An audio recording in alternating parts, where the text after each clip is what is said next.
subscribe and hit the bell so you don't miss any new videos. Today I'm back in my kitchen with another what I ate today, and this what I ate today video is just going to be for a simple casual day at home, not doing a whole lot today, so I thought I would just share the simple and easy meals that I ate on this particular day. So let's just get straight into it. Alright, so first up is breakfast, which was orange wedges with Vegemite toast. So the first thing I did was cut myself some bread, and so I took my ever so famous stone ground sourdough bread, cut 2 pieces of that, and then I got the toaster out and put the bread in the toaster with the setting on 5. So while I was waiting for the toast to cook, I took this big navel orange and just cut it up into 8ths. There we go. Boom, magic. And then by that time my toast popped up, and so I just put it on plate and took some Vegemite and spread the toast with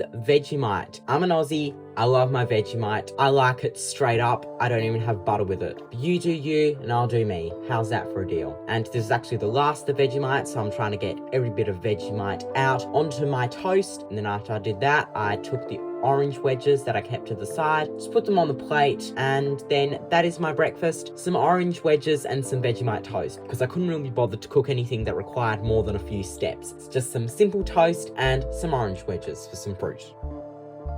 So moving on to lunch, which was spaghetti bolognese. Now it was actually my lunch for school that week, but that day we still had some leftovers, and so what I did is I just took a little container and I grabbed a handful of spaghetti noodles. I know that looks like a lot, but the container's really small, but it holds a good amount of food. And then I grabbed some of the bolognese mixture and just put that on top of the spaghetti noodles. I didn't bother to mix it around, I just put it straight in the microwave for 3 minutes. I should have just done this on the stove, but when I'm feeling lazy and it's leftovers, just put it in the microwave. So once it's all done, I just take it out of the microwave and I just stir it around with my spork and taste a bit to see if it's hot enough. And if it is, which it was, I go and eat it. And there you go, spaghetti bolognese. I don't even bother putting it into a bowl. I just eat it out of the container. Less dishes, but you can never go wrong with a classic and simple spaghetti bolognese. And it was so good that I wanted a second helping. And it's definitely by far one of my most favorite lunches or dinners to have. As you can tell, it gets my seal of approval.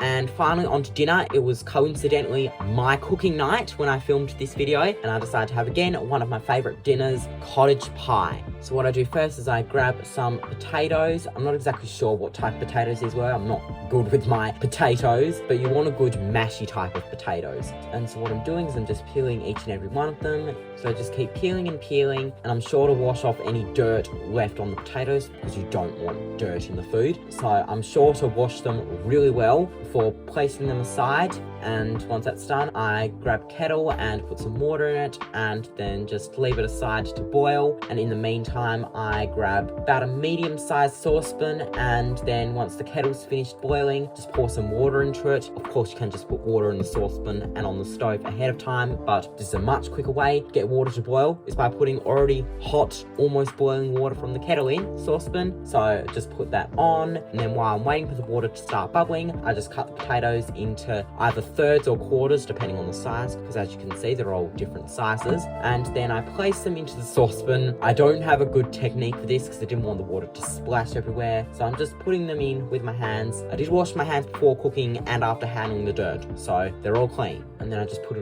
lid onto the saucepan, and then what I do is I grab out another sauce to keep aside for later, and then we work on making the main mixture. So what I do is I take 2 onions, and so I cut the ends off, take the skin off very poorly, don't have a good technique for this, and then what I do is I just try to dice them. As you can see, I'm not very good at cutting, but my opinion is if it's all gonna get mixed together, then who cares what it looks like, as long as it tastes good, I guess. And then that is ready to go into the saucepan. I'm spilling it everywhere because I don't have a good technique for this.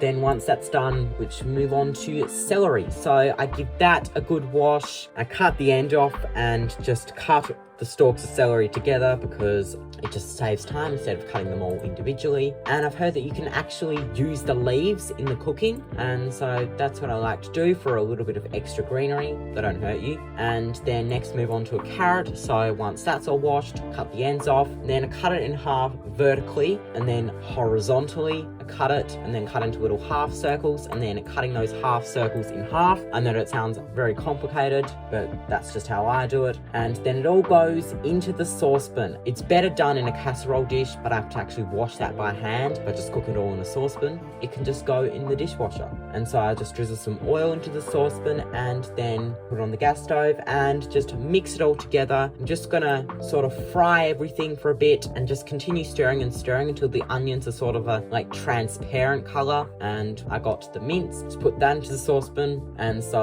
I'm trying as hard as I can to break up the mince with the spoon. Eventually I get there, but it would have been way less difficult if I just done it in the casserole dish. And then once the meat is somewhat brown, I then add the chicken stock for some good chickeny flavor, and then wait for it to melt and you can mix it in. And so I did revert to moving it onto a high heat, and then I grabbed the cheese grater and start grating some cheese to go on top of the cottage pie. I grate a good amount of it because I love my melted cheese. And then I also like to add some frozen corn as well and some peas to the mixture. So again, pour that in and mix it all together. They'll cook pretty quickly as they're only tiny little balls. We want the liquid from the chicken stock to reduce, and so I usually add a bit of flour to thicken it up, but you want to be careful with this because you don't want the mixture to be lumpy. So do that and set it aside. And then I take the potatoes, which have been boiling for forever now, and so very carefully I just pour the water out.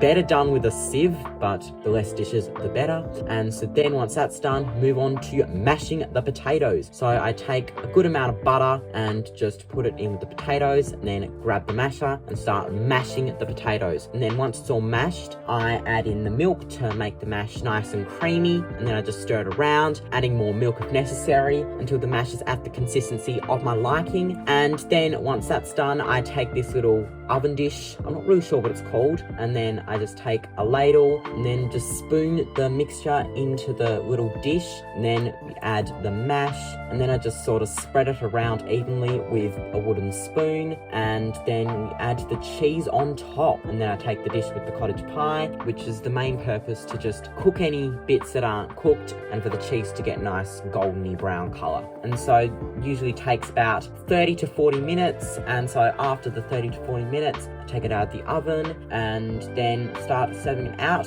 I use the ladle to serve it out, and I know my plating's very messy. Taste overtakes plating for me. Even though it doesn't look pretty, it's still very delicious. There you go, your nice cottage pie. If I was a Michelin star chef, it might actually look like a pie, but I'm not. I'm just a home cook. And hey, I'm just showing you an easy, doable recipe of cottage pie when you're just feeling lazy.